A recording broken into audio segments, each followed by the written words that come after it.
삼척에 무슨 일이 국정조사해라. 일본 탓만 하면 갈등이 해결되나? 한일 갈등을 야기시킨 책임에서 절대 벗어나지 못할 문재인은 10일 30대 대기업 초청 간담회에서 일본의 대한국 수출 규제 조치와 관련해 일본 정부가 더 이상 막다른 길로만 가지 않길 바란다고 밝혔는데요. 이러니 아직도 분위기 파악 못하고 안방의 여부라는 조롱을 받으며 봉합은커녕 사태를 더 키우고 있다는 지적을 여러 군데서 받는 겁니다. 문재인이 청와대에서 명령하면 일본이 즉각 알겠습니다라고 응답해 줄 것 같나요? 해당 소식을 전한 기사에는 온라인 누리꾼들이 압도적으로 많은 환하를 클릭하며 문재인 좌파 정권을 조롱하고 조소하는 댓글로 넘쳐나고 있습니다. 내용들이 험악해서 또 고소고발질한다고 지랄발광할까봐 차마 댓글들을 소개하지 못하는 게 유감일 따름입니다. 또 문재인은 대기업 초청 간담회에서 일본 정부가 정치적 목적을 위해 우리 경제에 타격을 주는 조처를 하고 아무런 근거 없이 대북 제재와 연결하는 발언을 하는 것은 양국 우호와 안보 협력 관계에 결코 바람직하지 않다고 말했는데요. 문재인은 지난 2017년 9월 유엔 총회 참석차 미국 뉴욕을 방문했을 때 열린 한미일 정상 업무 오찬 때 아베 총리 면전에서 대놓고 일본은 우리의 동맹이 아니다라고 말했는데요. 이걸 그 사이 까맣게 잊은 걸까요? 동맹 아니래서 비동맹 대우하겠다는데 저런 말하는 것 자체가 코미디 발언 아닌가요?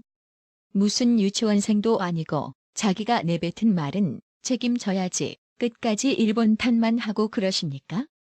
사태를 이 지경까지 몰고 온 건 전후사정 고려하지 않고 주워 담기도 힘든 도발성 발언을 한 문재인 본인의 탓인 겁니다. 이제까지 좌파 정권에서의 반일 감정 정략적인 정치적 이용을 보면 하나의 특징을 발견할 수 있습니다. 우파 정권이 맺은 협약을 뒤집어 놓으면서 더 나은 조건으로 합의를 맺었다라는 결과물을 보여준 적은 전혀 없습니다. 일본과 합의를 보면 더 이상 반일 감정을 정치적으로 이용하지 못하니 영원히 위안부와 징용공 문제를 미봉책으로 남겨두고 10년, 100년 우려먹게 할 발상인 거죠. 물론 마음에 안 들면 국제적 협약도 상호간 신뢰를 해치지 않은 범위에서 파기할 수 있습니다. 그런데 무리하게 더 좋은 합의를 위해 파기했다면 왜 아직도 더 좋은 합의를 도출해내지 못하고 분쟁 소지만 마구잡이로 발생시켜 국익에 큰 손상을 입히는 거죠? 이번 한일 갈등 1년의 과정을 보면 위안부 협약을 파기하며 2년 만에 외교 문서까지 공개해 논란을 야기시켰고 징용공 배상 문제에 대해 외교적 문제를 고려해 행정부의 의견을 청취한 걸 재판 거래로 규정하고 적표 세력으로 몰아 양승태 대법원장이 구속되는 일을 만들었습니다. 그래놓고 뒤늦게 징용공 문제는 사법부의 판단이라고 선을 그으며 뒤로 슬그머니 빠지는 모습을 보여주고 있습니다. 참으로 대책도 없이 무책임한 태도입니다. 트럼프 대통령도 지난주 대기업 총수들을 모아놓고 연설했는데요. 트럼프는 우리는 역사상 가장 큰 규모의 세금 감면과 조세 개혁을 통과시켰으며 3만 페이지에 달하는 일자리를 쪼개는 규제들을 철폐했습니다. 기록이죠. 여러분은 규제 문제가 없으신 걸로 알고 있는데 아닌가요? 있으시다고요? 라며 총수들과 함께 웃었습니다. 이 상황이 마치 온갖 규제 덩어리로 한국 기업을 옥죄고 있는 문재인 좌파 정권을 비꼬는 듯한 상황처럼 느껴졌습니다. 일본 정치권의 반응을 살펴볼게요. 문재인이 지난 8일 일본의 수출 규제 조치 철회를 요구한 데 대해 일본 정치권에선 싸늘한 반응을 내놓고 있습니다. 자민당의 12선 중진인 아마리 아키라 가미명 전 경제재생 담당상은 이날 기자들과 만나 자신의 말만 들어달라는 것으론 국제적인 신뢰 관계가 성립하지 않는다며 좀 더 어른이 되는 쪽이 좋다고 말했다고 도쿄신문이 전했습니다.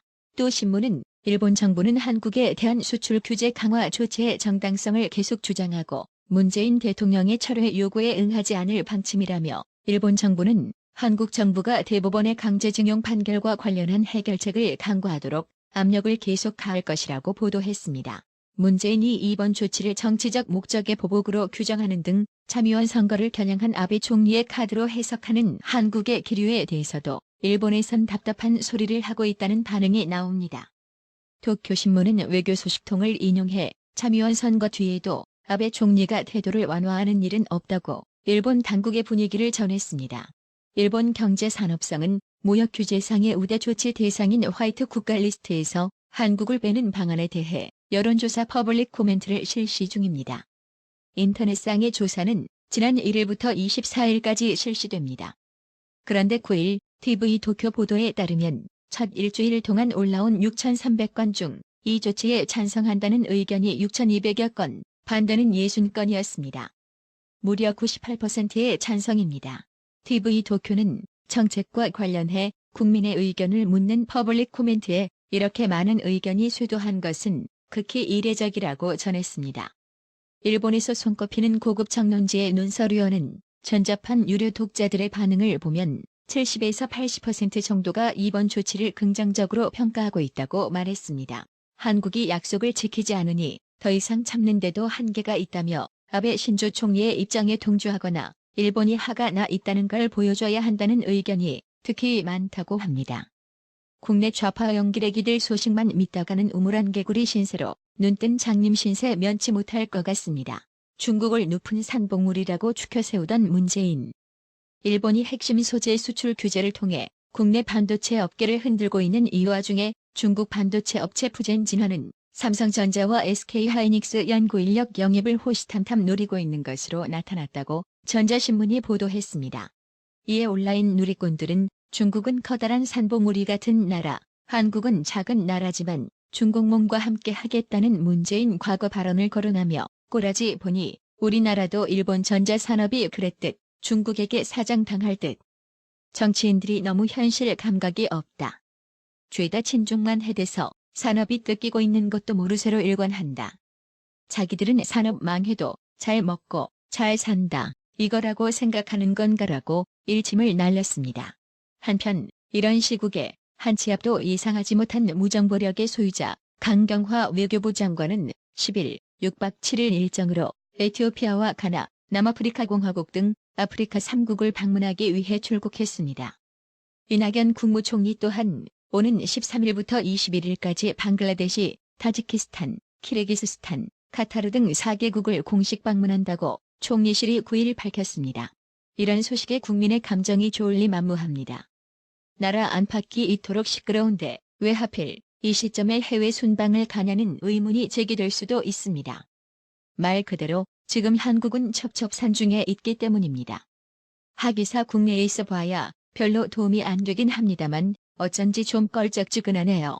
한편 한일 갈등 문제에 대해 미국 소리방송은 과거에는 미국이 중재자 역할을 많이 해왔지만 트럼프 정부가 그 역할을 하기에는 맞지 않는다고 크리스토퍼 힐 전 주한미국 대사의 인터뷰를 소개했습니다. 그동안 대북 제재, 한미일 공조에서 소극적인 태도를 보여왔던 문재인 좌파 정권이 미국의 협조를 얻어내기는 그렇게 쉽지 않을 겁니다. 필요할 때만 도와달라 하면 어느 누가 좋아할까요? 이처럼 좌파에게는 특유의 역지사지라는 개념이 없습니다. 오신환 바른미래당 원내대표가 9일 북한 목선 삼척항 입항 사건 국정조사를 거부하는 더불어민주당을 향해 쓴소리를 날렸습니다. 오신환 원내대표는 지난 9일 국회에서 열린 원내정책회의에서 추가 경정 예산안이 시급한 것이 여당의 입장이라면 국정조사로 진실을 밝혀야 한다는 것은 야당에 양보할 수 없는 입장이라며 더 이상의 소모전을 중단하고 일하는 국회를 만들기 위해 민주당은 억지를 그만 부리고 국정조사를 수용하는 결단을 내려줄 것을 강력하게 촉구한다고 목소리를 높였습니다. 오신환 원내대표는 이어 서로가 자기가 하고 싶은 것만 하고 고집을 부리고 상대방의 요구는 무조건 거부한다면 어떻게 타협이 되고 합의가 되겠는가라며 민주당이 고집을 부리면 부릴수록 추경안 처리는 더욱 난항을 겪게 될 것이고 그만큼 민생은 어지러워지게 될 것이라고 지적했습니다. 바른미래당은 자유한국당과 함께 지난 1일 북한 선박 입항 사건 관련 국정조사 요구서를 제출한 상태입니다.